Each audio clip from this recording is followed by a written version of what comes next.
All right. Reveal your truth. When you were born, your soul shone bright. As you grew, you were taught of right and wrong. You were taught of how to think, how to live, how to believe in a way that makes you fearful to say no. To disagree is to risk alienation from family and society, and so you hide your true thoughts and feelings behind a mask. That mask hides your light. Cast it aside. Embrace and live your truth and let your soul shine once more. Okay. So this is sorry guys. I hope that was my stomach. So my bad. But anyway, whoa. Okay. Well, so this is about uncovering your true self. And uncovering your true self definitely comes with some definite hurdles that you have to jump through, right? A lot of like I said, traditions, things that were taught when you were as you grew up, things that you were accustomed to understanding that if you do X, Y, and Z, then this will become of you. Well, this is about becoming fearless and letting your truth become known, taking your control, you know, finding your control, finding your willpower, and making it so. Ending this feeling of not being completely you.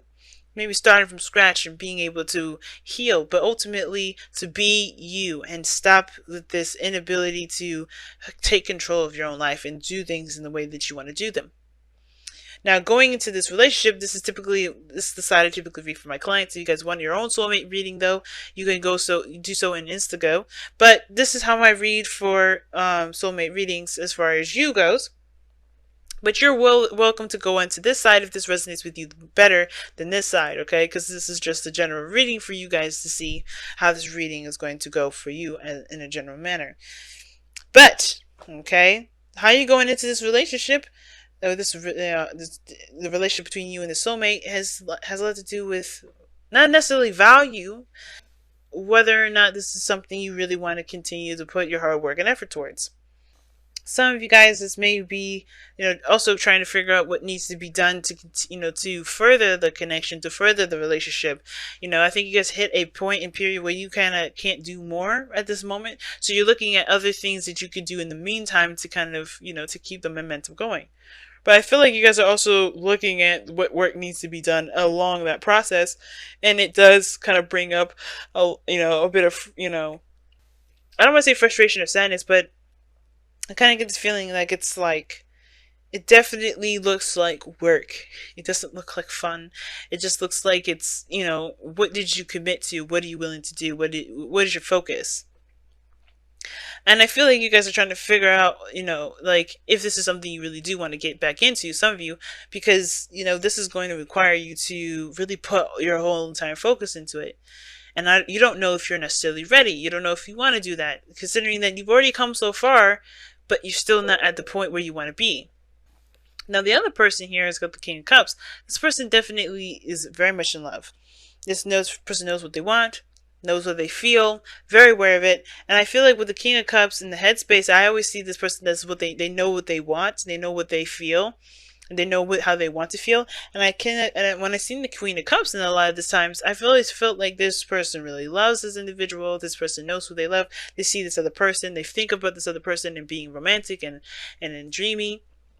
And I do. I feel like this person is very much in love with this person, which is why they're presenting themselves as the king of presenting themselves as the Page of Pentacles. They're offering perhaps some sort of commitment, some sort of love, or not love, but some sort of, if not a gift, then it's definitely some sort of offer of commitment and stability here. I don't think this person is I don't know if this person is taking their slow time, or being very slow. It could be that this person's taking their time with looking at something in closer detail, right? And then maybe they're just kind of taking a cautious step and really looking at something very carefully, getting detail oriented, glances at a situation, and definitely seeing that they're taking the relationship in a very serious approach, right? They're very meticulous about how they move forward. And usually the Page of Pentacles is not necessarily the meticulous one, but this is very detailed oriented kind of energy that I'm getting with the Page of Pentacles. But the other side has got the Moon. This person is definitely facing fears. This person seems confused, and this person seems to have like an understanding, at least with where the direction they're going. But the Moon here, This person is either like extremely intense, extremely confused of themselves, but they're also because they're going through fears of their own. And the reason why they are experiencing this and they're showing this and displaying this as their body has to do with the Two of Pentacles. I think they're kind of torn between two truths at this moment. And I was reading this for, I believe it was for Aries. Or no, it was for Taurus. They were like the energy here was like they were torn between two truths. Like they believed one truth, but then they believed another. But they can't have both. They have to pick one. And I feel like this person does feel like an overwhelming sensation of something, because the moon can be seriously intense and it can, in a way, be overwhelming in my eyes. But I feel like the Two of Swords is like something that they're not seeing to help them make the decision that they need to make. So then, and then they're not looking at how they feel about something. They're looking at all the work that they've put in. They're working out what work they need to continue to put in.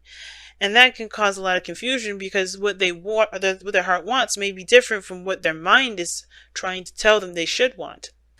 And this person on the other side, though, the reason why they are showing the Page of Pentacles and the King of Cups here is because they're manifesting. This person is channeling their energy. I feel like they're channeling the energy to create something. Now, this is where it gets interesting because you have the nine of Swords and the Fool.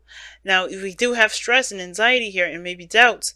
And this person here is so far showing maybe the slightest bit of doubt if we count the Page of Pentacles. But even that is like, it's still even a step in a small direction. It's a new small beginning towards a small direction. So it's a small step in a different direction, a new beginning, a new step, a new start, a small start. Nothing big, but it can be big later.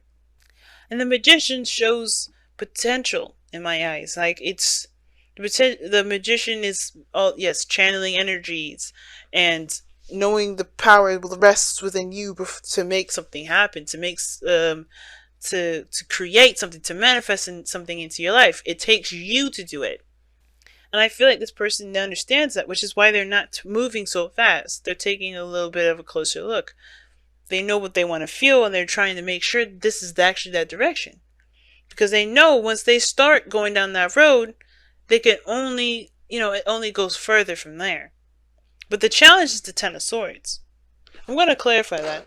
Why is the challenge that you and your soulmate face, why is that the Ten of Swords? What is the Ten of Swords trying to tell us? The reason why it's the Ten of Swords is because of because of the Devil, and it's telling us of old attachments. The end of old attachments, or not old attachments, but attachments or addictions or patterns of behavior. Getting control over patterns of behavior. Or the end of it could be the ending of some sort of bound connection. Or the recovery of a connection that was bound, or a recovery of a connection between you and this individual. Rather, we brought you two together with speed, passion, or not passion, but balance between your head and your heart. Willpower.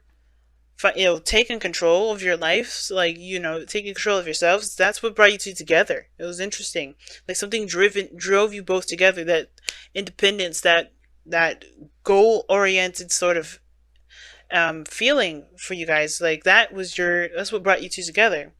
But now the ending of what what you're giving your power away to, true understanding of your true power. Because I think for a lot of you guys were just pushing and pushing and pushing, right? Doing the best you can, keeping the balance. But tapping into your real potential here through the Devil, through seeing your true essence and being aware of what you're giving your power away to, and completely cutting that out too, from completely freeing yourself. That's what it looks like. That's why probably the Fool is here too, because it's anxious. It does bring up a lot of anxieties when you're going down a new path and you truly have to 100% rely on you. And there's nothing around you that would help you or do anything like that, because this is truly 100% you at this point. You're separating yourself from all the attachments, all the old ways of thinking, all these, behaviors and patterns that that we've learned along the way that may have helped us at one point, but don't help us now. They just it keep us from what we wanted to do. It keeps us from growing, keeps us from healing from the Ten of Swords. And I feel like that's why the moon is coming up for you, Cancer, right here in this point, which is interesting too, because it's not a bad card. This is also your card here. Even though I know the moon, is I know, actually no, the moon is Cancer, but the card is actually Pisces. But okay, I feel like this is allowing you guys to completely embrace what you feel, embrace the old stuff, embrace those old fears, so you can finally tackle them and conquer them once and for all, and no longer have those fears rule you. So you can truly go about your life and create something. But you first have to face the music. You first have to face the music, and I feel like it's not just you. It's you. It's him. It's this person too. And now, even though the kings come up, it doesn't mean this person is a man. It could be a female too. Okay. But I feel like this is the complete break. This is like a break free. This is like a set free from all things. You're getting your control back, getting your power back. Sure, you're getting control. Maybe control issues is what brought you guys together, or maybe something that you're trying to control or take control of. But now you're like releasing that need, or that the thing that's keeping control over you. That's what brought you together, to truly find the power and the freedom within self, and not needing anything around you. Let's go ahead and see what the Whispers of Love is saying here. Alright, you guys got two. Alright, it says focus on love and speak the language of love. Nice. So, speak the language of love. Loving words have the power to change someone's life, including your own. And we're talking about changes, right? We're talking about a new beginning. Yeah, man. And I think that's the thing. Maybe there needs to be clarity in the situation, that clarity. But it starts by figuring out why, what's causing this confusion. What are your fears going through this time of unknown and anxiety, trusting your intuition 100%? Literally, you're kind of, you feel a little lost sometimes too. And it's because it may be that because you're sitting on the fence still. You haven't solely found the truth that you're going to, wield, that sword that you're going to be wielding, that truth that you're going to have that will cut right through the confusion. Cut right through this, I don't know if I want to do this situation. The doubts that's building up here. Because we got doubts here. And it starts by facing the music. Facing what's going on. Being true to yourself and just being okay. If this is a connection, if this is a toxic relationship that you want to break free from, that's okay. If it's a connection you want to be attached to, but it's taboo because people don't accept it, that's okay too. But you have to face your truth, and you have to accept your truth, and accept that people may not agree with it, and that's not gonna, and it doesn't matter what people think, because you're not gonna let anyone's outside influence, make you be someone that you're not, because you have focus on love that indicates look for good attributes in each and every person in your life. Now, it could be that you're looking at old things that happened in your past, like the reason why you haven't 100% committed to this relationship yet, or maybe that, you're having doubts about this relationship is because, maybe there's some things that this person here has done. Maybe there's some patterns and stuff, or there's some behaviors that this relationship needs to completely get cut down, like it needs to stop. And I feel like this person maybe is trying, but you're not sure, because you're still dealing with the fact that whatever happened with this relationship, whatever caused it to be toxic, is over. And I think that's the thing, right? Some of you guys may be having to just, it's hard to see that there's changes coming about with this person, because this person's trying, this person's in love, this person's doing everything they can, wielding their willpower and using their self-control and their awareness of their strengths and their power to do what they need to do to change behaviors that will not continue. And it's hard to see that, especially if you're the victim of that. If you're the one that's subjected to that. And it could be the vice versa, right? It could still be that it could be the other way around. It could be that you are having to change your behaviors to make sure that they don't continue. but you also build boundaries to protect yourself moving forward. Both parties. I feel like there's something toxic here that was here before that's ending now, but it's hard to realize that this situation may have injured your trust in some way. But I don't think it's impossible to continue to move forward. And I don't think it's wrong to continue to move forward, especially if you see there's changes with this person. Don't let the doubts of there being change keep you from having something that you want, because there's good attributes. And if those good attributes are what's really the strongest thing, and you know that those things are there, it will help you make the decision whether or not this is something you can continue to work hard towards or not.